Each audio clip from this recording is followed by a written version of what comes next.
Nang racket na pod ko. Gahapong adlaw mga day. Dito sa barangay Panubtuban, Municipality of Dawin.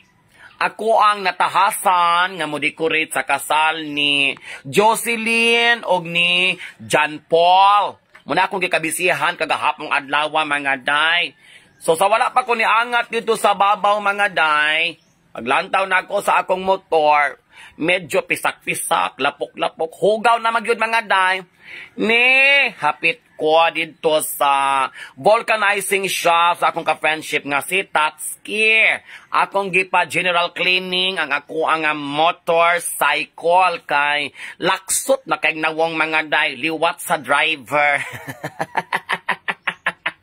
Pagkahuman mga day sa general cleaning, nilahos na ko dito sa barangay Panubtuban. Medyo layo-layo.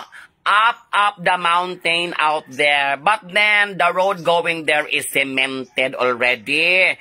And you can see big trees like coconut, Nara trees, and Gemelina trees, and the green grass of home going to the residence of the wedding of Jocelyn and John Paul. So upon arrival at the area of responsibility where the venue landfall,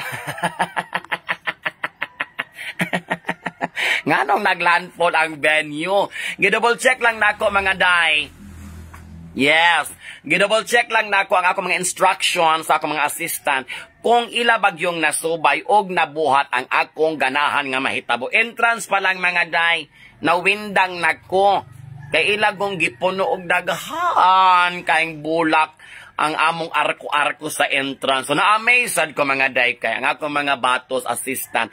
Wala good ni lagi minus-minus tong among entrance. So, lipay kay ko kay perfect na ang entrance. So, mituyo ko mga day, akong gibinagsa ang mga lamisa og lamtaw kung nagkauyon bang among mga color nga gigamit. Nindot ang combination sa ilang motif kagahapon sa ilang kasal mga day kay shades of violet, but the main color is lavender. But I cannot afford lavender to stand alone. It should be combined with other color, shades of violet, so that the vibrant and the elegance will come out.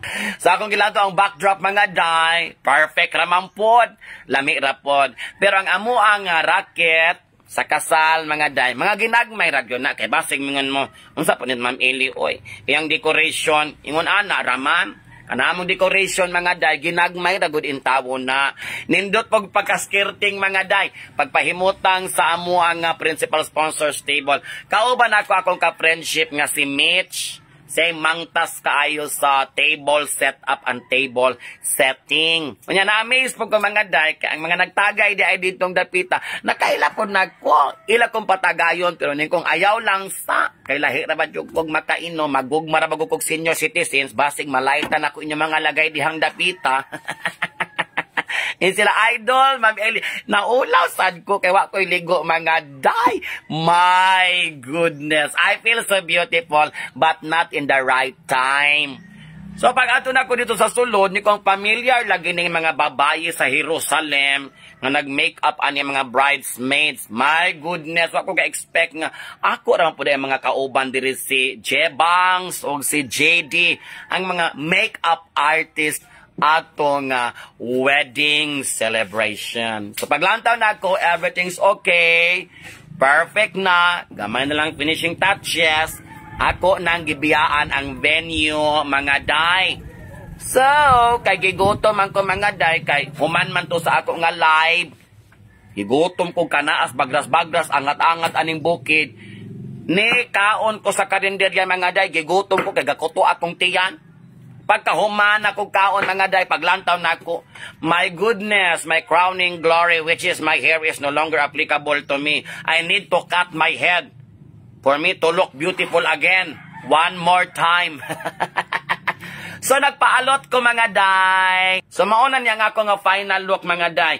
Nisulod ko nga latag itsura, nigawas ko nga, dili po kay gwapa, igo-igo ora. Ay, ton! Ako niya mga fallopian chop.